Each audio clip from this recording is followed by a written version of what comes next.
Shalom everybody and welcome back. Today we have a Q&A in Breslov, questions and answers in Breslov perspectives, hashkafa. And reminder, if these classes inspire you, please share them onto your status and share them with friends, and they should share them also, God willing, so we can get the word out. Today's question: what is this concept of tzedakah to the tzaddik? And why is it so difficult for people to give to Breslov causes? All right. Before anything, we have to present a Jewish hashkafa perspective, which goes against the norms of Western culture. Western culture has the attitude is that you have to work to earn a living and to survive, and with that attitude alone, so the attitude of kochi ve'otzem yadi asali et kol hachayil hazeh, which translates as my strength and the power of my hand is what made me rich, made me to have money. The attitude in North American culture again is that you have to work for your money. You have to work, and you can't be a free loafer because you won't.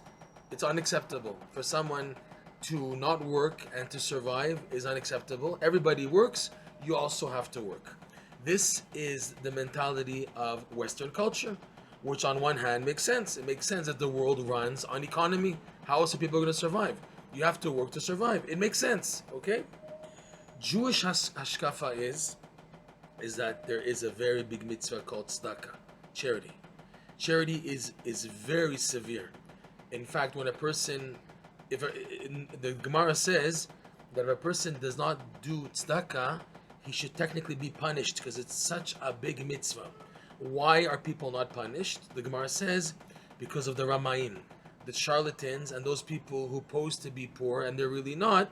So whenever a person wants to give someone, he can always say, I don't know, maybe he's not real, maybe he's not the real deal, and therefore the Gemara teaches, and also the Zora, that you don't get reward for giving to a person who's not worthy. If you give tzedakah to a wicked person who does bad things, so you don't get rewarded for your tzedakah. Tzedakah is meant for worthy people who deserve it, okay?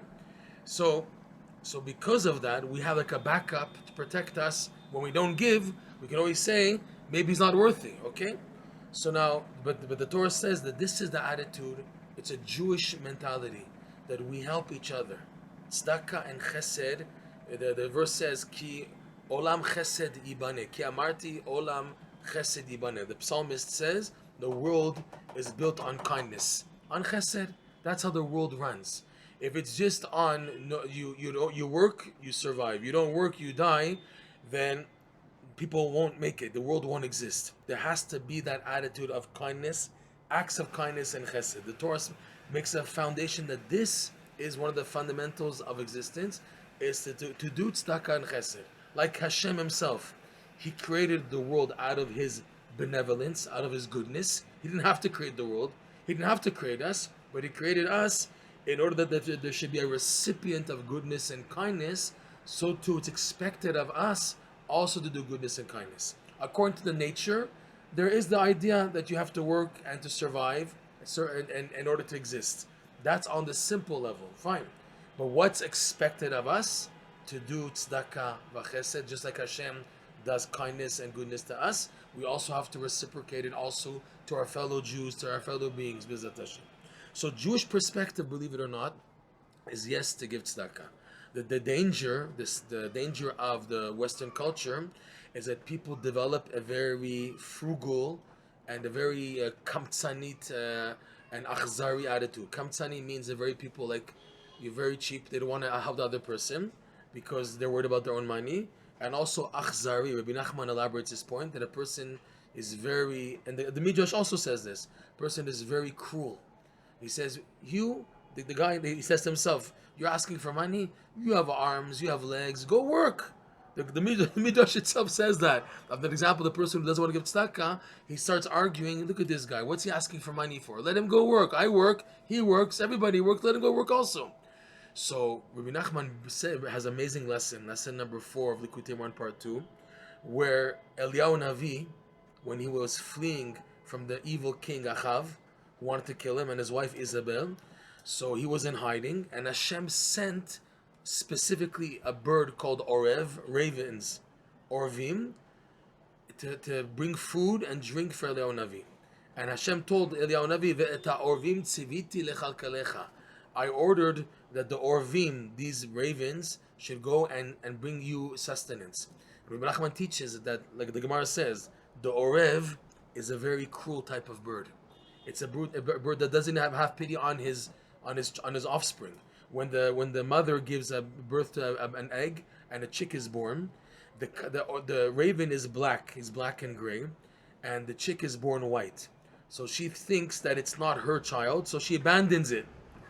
And Hashem makes miracles that little flies and mosquitoes get stuck in the excrement of this baby chick, and it lives off of those insects and everything until it grows up enough to be self-sustainable.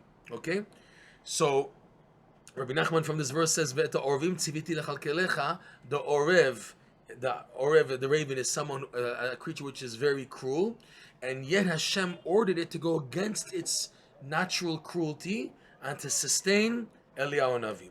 And Rabbi Nachman on this lesson teaches there is what's called the mitzvah of giving tzedakah, and there's a level called the avodah of tzedakah, the work of tzedakah. The avodah tzedakah is when a person, his sole concern is to break his achzariyut, this attitude of being cruel and thinking the other person he should work. We have to break that. He said it's a big test. It's not easy, but if you succeed in breaking the test of your achzariyut and you give tzedakah, so he says, Rabbi Nachman, the benefits of tzedakah are unbelievable, are unending also. The verse reads, when the Torah commands for the mitzvah of tzedakah, it says, Patoach tiftach et yadecha. Open, you should open your hand. So Rabbi Nachman explains why the redundancy twice, Patoach tiftach, because the mitzvah of tzedakah is so powerful, it has in its power the ability to make an opening for all openings. That means when you want to start a devotion in life, you want to start doing something, you should precede it. It should be preceded with the mitzvah of tzedakah. Because if there's difficulty in anything you're trying to do, even a mundane thing, you want to start a new business, you want to start something this and that, a new devotion, you want to buy a house and everything, the tzedakah makes it that the opening always is very tight and difficult to start.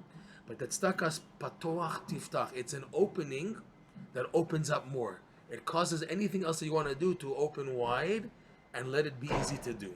However, this patoach tiftach, this open, you should open, which is the opening of tzedakah, is in itself difficult because the person has a tendency to have what's called achzariyut, cruelty, and the cruelty doesn't let a person to do tzedakah. So just going back, it is a Jewish attitude to give tzedakah. It's a Western culture mentality where some people, they don't know the mitzvah tzedakah, even they're Jewish, but they're so overwhelmed by the influence of Western culture, they don't know the value of tzedakah, overwhelmed by the attitude, you have to go to work like everybody else. But here tzedakah is, we have to work on breaking that. If Hashem sent my way a poor person, so it's my obligation really, it's my mitzvah, it's my opportunity to help this person. The thing is, if the poor person is worthy or not, because Rabbi Nachman teaches that, and the Gemara says also, you don't get rewarded for giving to a person who's not worthy. So because of that, you have to daven a lot that Hashem send your way worthy people. So what they do in Breslov is they daven Hashem send my way good people, and automatically whoever comes my way, I assume it's a result of my prayers. But even if I still have a reservation of a doubt, I give a minimal amount. Unless those people I think are real address, then I would give them more. Okay? That's basic Judaism on the mitzvah of tzedakah. In halacha, in the Shulchan Aruch, it talks about levels of tzedakah. And obviously, the highest of levels is giving to Talmidei Chachamim, Torah Sages. You have a Torah Sage who's learning all day and involved in Torah and mitzvot, and especially if he's teaching others and spreading the Torah. So such a person, obviously, it's a greater mitzvah to give such people, okay? As opposed to regular Jews, who are also deserving, yes, but because there is more quality and quantity, both in the giving to a Talmid Chacham, the halacha says you should prefer, ideally, to give to the tzaddikim.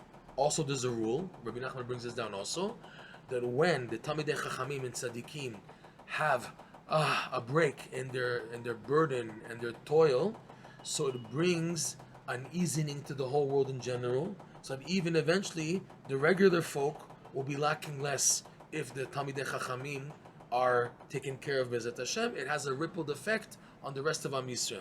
Because like the Arizal explains, the setup of the Jewish souls is like that of a tree. You have the main trunk, and then the main branches, and then smaller branches and smaller branches, and then the leaves. So too, the big nishamot, which are the big Torah scholars, if you want to say, are like the trunk of the tree, and then you have the lesser Torah scholars, and then lesser and lesser, until you have the leaves, which are like the regular folk, okay? And all the nourishment comes from the main trunk, which is connected to the earth. So when the trunk is fully and properly nourished, it has an effect on all the branches and branches and branches and leaves, which is why in the halakha it says you should aim to get more mileage for your tzedakah and aim for the righteous Talmidei Chachamim. So now, in Hasidic teachings, and especially Rabbi Nachman's teachings, he introduces this concept of giving tzedakah to the tzaddik. The halakha talks about the Talmid Chacham. A tzaddik, he introduces this concept of tzaddik. Rabbi Nachman explains what a tzaddik is in lesson 31, Likutei Moran, that a tzaddik, his greatness is that he's made a goal for Torah tzaddik. He says there in that lesson, a Jew should strive to be a tzaddik and a lamdan. To be a tzaddik and also learned. Because he says you can't be a tzaddik if you're an ignoramus. You have to learn Torah in order to be velo. It says clearly in Pirkei Avot, velo am haaretz chasid. Someone who is ignorant can't be a chasid, which is a term, an extension term for a tzaddik. Okay, but the opposite also is dangerous. Someone whose main thing is the learning the Torah, and the byproduct of the learning, which is become a better person, is secondary. So that person for sure has no value. Like you have the example of Elisha ben Avuya, who was an outstanding Torah scholar, but he desecrated Shabbat. Okay, as he was then, it was very bad. The Gemara goes on to say that after he passed on, his student Rabbi Meir Baal HaNes rectified him. He worked to fix his neshama, but the standard is that to be a learned Torah scholar, but not to look for becoming a tzaddik, that's nothing. Rabbi Nachman says lo shaveh klum, has no value. They say in Breslov like this, that someone who's looking to be a tzaddik and by the way a lamdan, but the goal is to be a tzaddik, it stands for tzel, shade, but tzel shaka yitonam, that this person is under the shade of God. And the opposite, someone who says the lamdan is the main thing, to be learned in Torah, and his righteousness is secondary, that's Rashi Tevot letz, a leitzan, a clown. He's like a mocker. He's a joke, a total joke, okay? So Rabbi Nachman introduces this concept of a tzaddik and giving tzedakah to the tzaddik, which has major benefits. Many of them, we'll just list one of them that Rabbi Nachman brings down in lesson 17. In lesson 17, he says something very powerful. When you feel that the fear of heaven and the love of heaven is become diminished by you, there's a diminishment of the fear of heaven. It's called the Or HaYira VeHa'ahava. The light of fear of heaven and the light of loving Hashem has been diminished. It's because the light of the tzaddikim have been diminished by you. So what to do? It's a nice long lesson, but the beginning point he says there is by giving tzedakah to the tzaddikim, their light shines upon you. You see their light, and the result is you get yirat shamayim, fear of heaven, and the love of heaven. And he gives an example of this. How you can have two people who both see the same tzaddik. One sees nothing, and not just nothing, he sees total darkness, and one sees his light. He gives an example from the Torah, where you have Avram Avinu and Ephron. Avram Avinu wanted to purchase from Ephron the Me'arat HaMachpelah cave in Hebron for the future burial plot for him and Sarah, and eventually for Yitzchak and Rivka, and eventually for Yaakov and Leah, and already for Adam and Chava who were already buried there. Okay? When Avram Avinu, by accident, ran into the cave, there's a whole story of how it happened, he smelt the scent of Gan Eden. He saw and felt that this was the entrance to Gan Eden. He was flipping out Avram Avinu, and he said, this is where I want to be buried. Okay? So when Sarah Aminu passed away, he asked a favor of the Chitim, speak to Ephron, I want to buy that plot of land. The Zora says that he was so ecstatic to get rid of that land that he wanted to sell it besimcha. He wanted to get rid of it. He was so happy to get rid of it because in Ephron's eyes, the exact same Me'arat HaMachpelah that for Avram Avinu, he saw the light and the scent and the beauty of the entrance to Gan Eden. Ephron saw the exact opposite. He saw, like his name, Afar. He saw just dirt. It was disgusting, the Zohar says, in his eyes. He says, I'm not even happy. I'm willing to give this land to you for free, even. Like the pasuk say originally, that the psukim say that he originally wanted to give it over for free. So the two people, Rabbi Nachman points out, they're looking at the exact item, the Me'arat HaMachpelah. One sees the entrance to Gan Eden, and one sees, total darkness. How could it be? So he says, because by Ephron, the light was darkened. So he goes into this idea, Rabbi Nachman, that you can have two people, they look at a tzaddik, one says, he's not a tzaddik, he's a nobody. Another person, he sees the light, he's plutzing, he's about to faint. Oh my God, when I'm seeing the light of this tzaddik and his teachings. That person, he says, I don't see anything, nothing from his teachings either. So how to fix that, Rabbi Nachman says in that lesson, is by giving tzedakah to the tzaddikim, your eyes are open to see the light. But don't think it's so easy. That's the difficulty.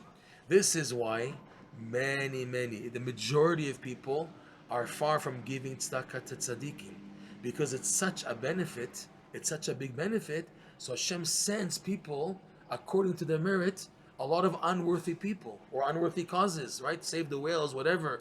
People go to give the tzedakah to the wrong people. This is what Yirmiyahu cursed the Jewish people when they put him in a pit, and they didn't want to listen to him, so he cursed them that their tzedakah should be given to the wrong people. So this idea that you need a zchut, you need a merit to give tzedakah at the right address is a big thing. It's coupled already with the difficulty of Western culture of not giving. People are very frugal and very cheap and very cruel, like we said, and that already has to be worked on. Plus now the second level, once you're already giving tzedakah, to give to the right address. What a person needs is to daven a lot, that Hashem send him the right tzaddikim. Okay? This is why, in our context, it's very difficult for people to give to Breslov causes, because Rabbi Nachman, we believe, standing out as a special tzaddik, a true tzaddik, proof being that his teachings talk to people directly. Even over 200 years after his passing, people feel the unbelievable connection and light in his teachings and his advice, for those who merit, of course, So with that is one of the greatest proof that this is a true tzaddik, that he's talking directly to you, giving you the right advice at the right time in life, B'ezrat Hashem. So now in Breslov today, the Cherner Rav Nachman Goldstein of Cheren, who wrote a very special commentary on the Likutei Moran called Parpad L'Chochma. He was a disciple of Rav Nosson. He lived in the mid-1800s. He asked a question on his commentary on lesson number 4. Rabbi Nachman introduces the concept. The initial lesson Rabbi Nachman talks about giving tzedakah to tzaddik is brought down in Likutei Moran lesson number 4. And he asks there, in his commentary on lesson number 4, how today can we give tzedakah to Rabbi Nachman if he's passed on? Rabbi Nachman's not here anymore, and I want to give tzedakah to this tzaddik because he's helped me a lot in his teachings, and I want to receive more of this light. How can I do it today? So he says it can be given in 3 sections. Number 1 is giving tzedakah to promote his teachings, to help print publications and his books, which by extension, obviously, logically, is also helping for audio, video classes, podcasts, whatever, anything that gets the message out. That's called hafatza. Hatpasa, printing and spreading and disseminating the teachings of the tzaddik in all the formats available. That really goes far. That shows the splendor and the glory of the tzaddikim when their teachings spread and people all over the world are connecting. That is a big light. That is considered one of the highest levels of the qualities of the categories of giving tzedakah to the tzaddikim. Number 2 is to help support Torah institutions and synagogues that daven and learn according to the guidelines of Rabbi Nachman. Rabbi Nachman has a special hashkafa in how to daven, how to learn. He has special guidelines. In Breslov Minyanim, it's a very lively, there's singing, there's hand clapping, It's slow, the davening, okay? He has his directives on how to learn, what's priority to learn, like halacha. Rabbi Nachman stresses above everything else. Halacha, you have some people today, they learn daf yomi, even at the expense of learning halacha, which is not good, which is dangerous. Rabbi Nachman teaches, you need halacha. So he has perspectives on how to learn Torah and how to daven. So the second category is giving to Torah institutions and synagogues which promote the tzaddik's derech, his way, on a practical level. In our context, Breslov institutions and synagogues, etc. Number three are the actual followers of the tzaddik of Rabbi Nachman, people all over the world, especially in Eretz Yisrael, because that's why Rabbi Nachman stressed that every Jew should strive to be here, to live in the Holy Land. And here, that's where the bulk of the Breslov community in the whole world is located, in the Holy Land anyways. So by giving to supporting followers of the tzaddikim, or Rabbi Nachman in particular, so this also is considered giving tzedakah to the tzaddik. These are people who are living and raising a family and following the actual individual conduct and guidelines of the tzaddikim. You need all three. They say that the three levels of tzedakah correspond to the taste, the smell, scent, and sight. Okay, sight is the level of tzedakah giving to promote the teachings of the tzaddikim, printing the books, Breslov books, podcasts, videos, audio, whatever, getting the message out, because that's you see the glory. The smell is a reach. When you come to a shul or a Torah study hall, you can smell right. You can smell if it's right for you or not. That's the expression. Something doesn't smell right here, okay? Now, individuals, each one is a different taste. Each person is totally different. Even the followers of Rabbi Nachman, no two are alike. Even in dress and in hashkafa and perspective and in conduct. It's not like a mobile Hasidic community, like, I don't know, I'm not going to say names. All the Hasidic courts, all the Hasidim dress the same and look the same glasses, the same hat, the same payas, the same bekeshe. Everyone's like a robot, okay? Breslov is unique that no two people are alike. There's no dress code. Even in conduct, everyone does their hidbodedu differently. Everyone does their avodat Hashem differently, okay? Everyone has their different sedarim, and you can't compare. So everyone has a different taste. So these three levels, you need to see, you need to smell, you need to taste. So too, all three levels of tzedakah are valid. So in summary, the mitzvah tzedakah is very big, and a person has to fight to break the achzariyut, which is a normal tendency and an expected tendency of Western culture, because that's how the culture is directed towards. You have to work to survive, and people who are parasites, they call them, or free loafers, there's no room for them. That is a Goyish mentality, and the Jewish mentality is we work in order to help other people. We do. The reason why I'm working, it's not for sustenance. Hashem sends me my banana and my bread and my breakfast and my money to pay my rent and my water bill. That's Hashem. That's Hashem's job. Like they say in Breslov, a nice analogy of a guy who was starving, and he came to somebody's house and he said, "Listen, I'm starving. Do you have any food?" He said, "Yeah, no problem, but you have to do something. You have to work first for that." He said, "Okay, what do I have to do?" He says, "You see this pile of wood here? You have to chop the wood, and then you can get your meal." He said, "Okay." Half an hour. He started chopping the wood. He finished. He said, "The guy, okay, I finished. Where's my meal?" He says, "No problem. The house right up next door, there's a nice warm meal waiting for you." So he went there, saw a nice table with tons of food, and he was so happy. And he told the guy serving the food, he said, "It was worth it. I just worked half an hour chopping wood. It's such a meal." And then the host said, "What do you mean you worked?" He said, "Yeah, I chopped wood on the house next door." And he said, "This is what I get for eating, for chopping the wood." He said, "My dear friend, you worked for free and you're eating for free." In other words, there's no connection. The reason why you work is for something else. And the eating, that's for free also. So too, as a Jew, Hashem is the one sustaining us. Okay? That's one thing. And why I'm working for nothing? Another thing. I'm working in order to do mitzvot. Like Rabbi Nachman says in lesson 29. The rectification of business, of Masa Umatan, is I have in mind that I'm working in order to give tzedakah. You hear that? That's why I'm working. I'm not working to put bread on the table. That's a Western mentality. I'm working first because Hashem wants people to work. That's what the Gemara says in Pirkei Avot says also, right? Ahuva melacha. Okay, so I'm working because the Torah requires me for whatever reason Hashem has. Okay, and sustenance comes from Hashem. It could be a keli in disguise, fine, but I'm working in order, like Rabbi Nachman says in lesson 29, to give tzedakah, So again, we should be zoche to break our cruelty, our being cheap, and second stage, to have the merit to give to the tzaddikim, and in particular to Breslov. It's not so easy. Again, there's many obstacles to giving to Breslov. Give here, give there. This big rabbi, this mikubal, this guy gives brachot and everything, or this institution and this cause, taking you away from giving to the right address. You should be zoche to give your tzedakah, all your tzedakah, like Rav Nosson says in the prayers. We should be zoche to give all of our tzedakah to the true tzaddikim, where there's bracha instantly, spiritual bracha and physical and mental and emotional bracha. Kol tuv.